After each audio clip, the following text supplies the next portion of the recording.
O presidente lá da Ucrânia, Volodymyr Zelensky, teve uma reunião hoje com o enviado especial dos Estados Unidos, Keith Kellogg. Confira o que saiu disso.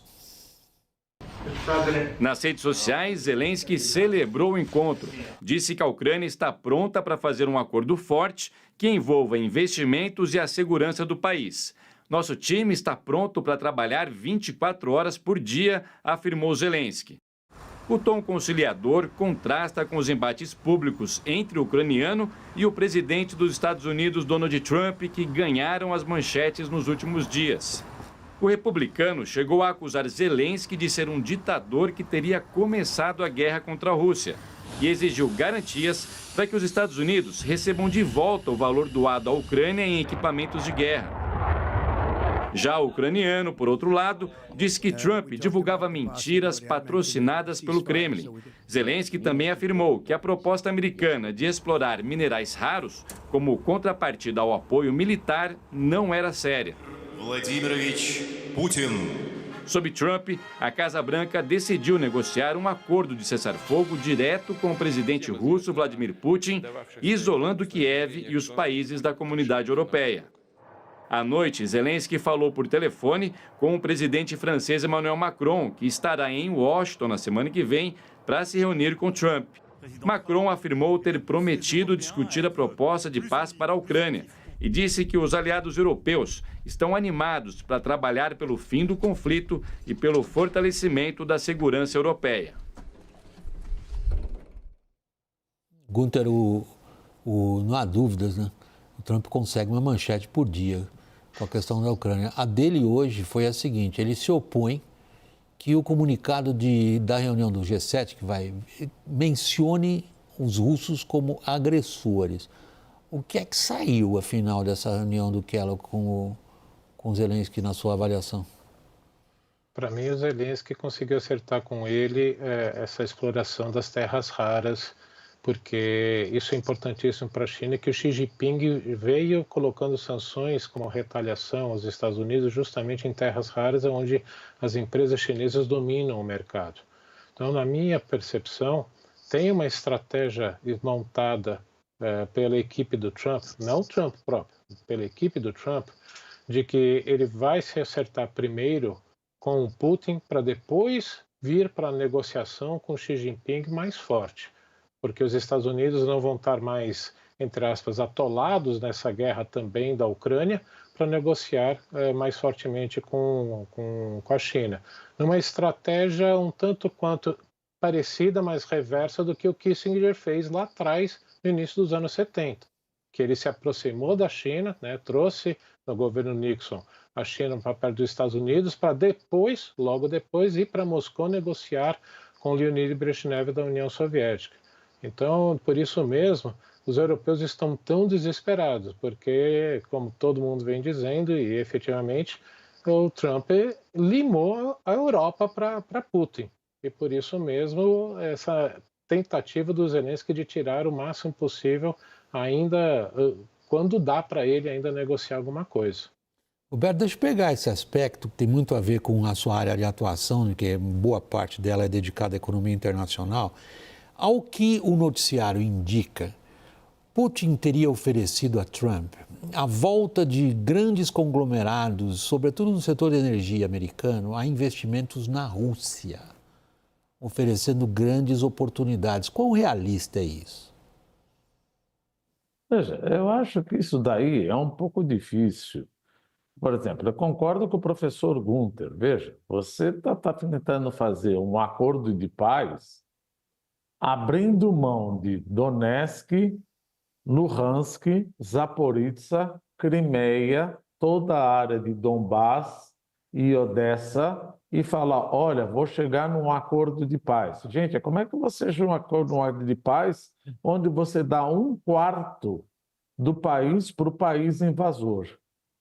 Isso é fácil chegar num acordo de paz. E ainda por cima, coloca no país que foi invadido a necessidade de repagar aquilo que foi ajudado.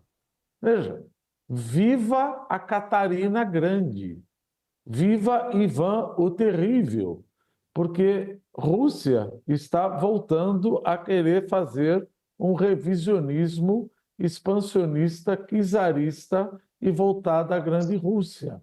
Ela já pegou a Bielorrússia através do Lukashenko, já pegou a Moldova, ela quer montar a grande Rússia. Agora, montar uma paz nessa condição prejudica a União Europeia, porque a União Europeia fica assustada porque não sabe quanto, no final das contas, tem que investir para achar que, eventualmente, a OTAN não tomou um cravo no caixão, posto que Trump quer buscar a Groenlândia e anexar o Canadá. Então, isso, economicamente, prejudica o euro, prejudica a União Europeia, dos 27 países que estão envelhecendo, que tiveram que comprar gás mais caro, que tiveram que subsidiar, que a curva de juros desses países subiram e que a dívida pública de Portugal, Itália, Grécia, Espanha, França, Bélgica, acima de 100%, com custo de carregamento de 5% e com mais do gasto de OTAN ou fora de OTAN, acima de 5% a 6%.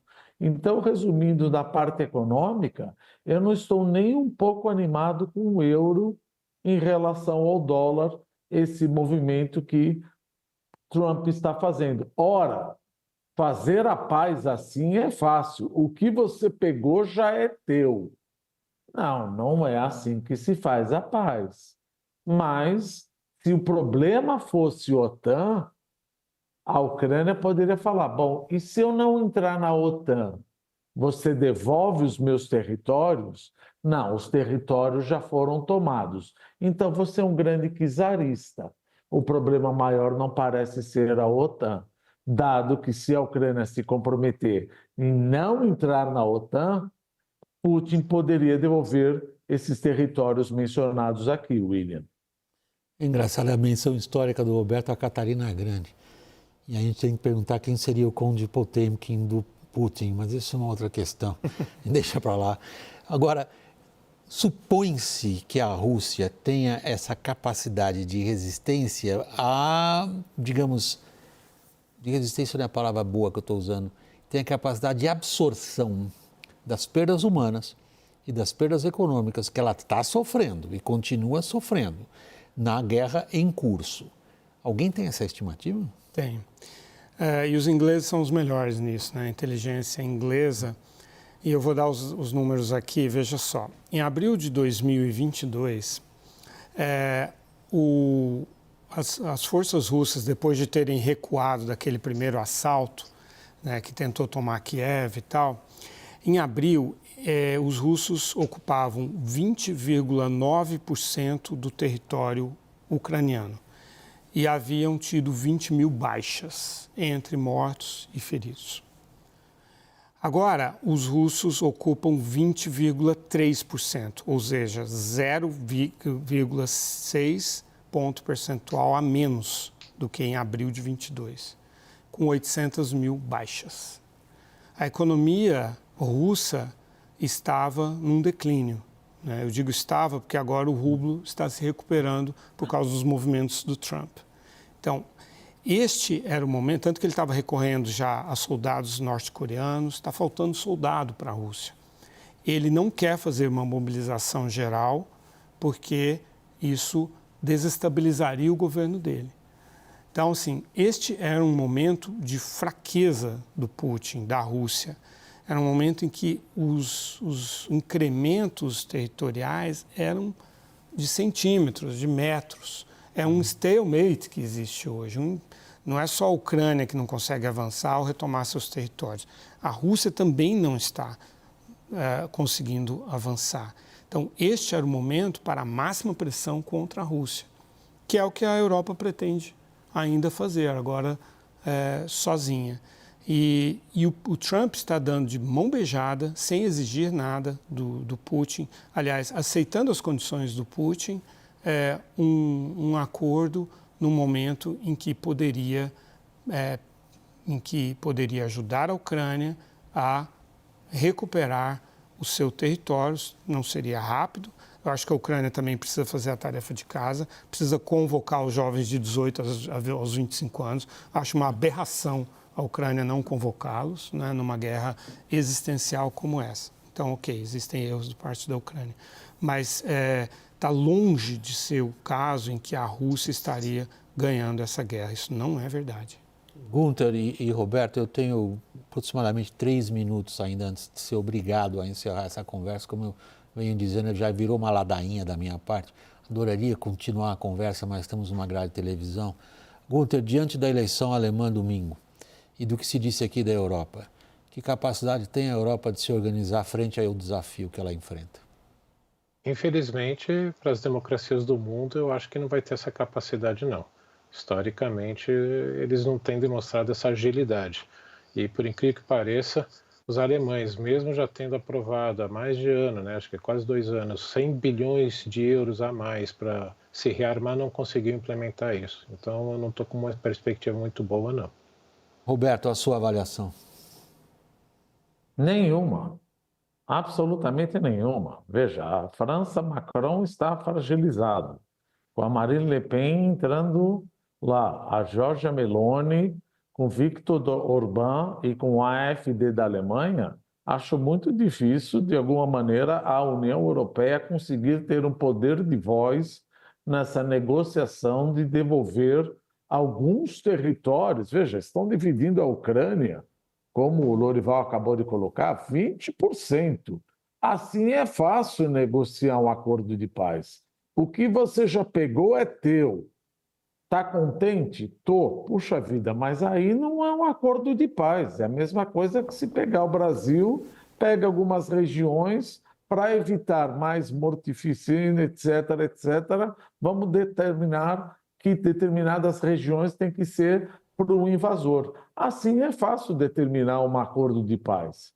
Não é assim que se faz, mas infelizmente a Europa não tem poder nenhum nessa negociação e a Ucrânia vai acabar tendo que ceder, como cedeu a Crimeia lá em 2015. A sua manchete sobre a Europa, Lorival. Eu acho que essa história não acabou ainda. Acho que depois da eleição alemã existe chance, sim, de uma reação europeia. A estimativa é que eles precisam desembolsar 300 bilhões de euros por ano. É uma reorganização da economia, de todos os aspectos fiscais, não é um passeio, mas os europeus estão sentindo que é essencial fazer isso.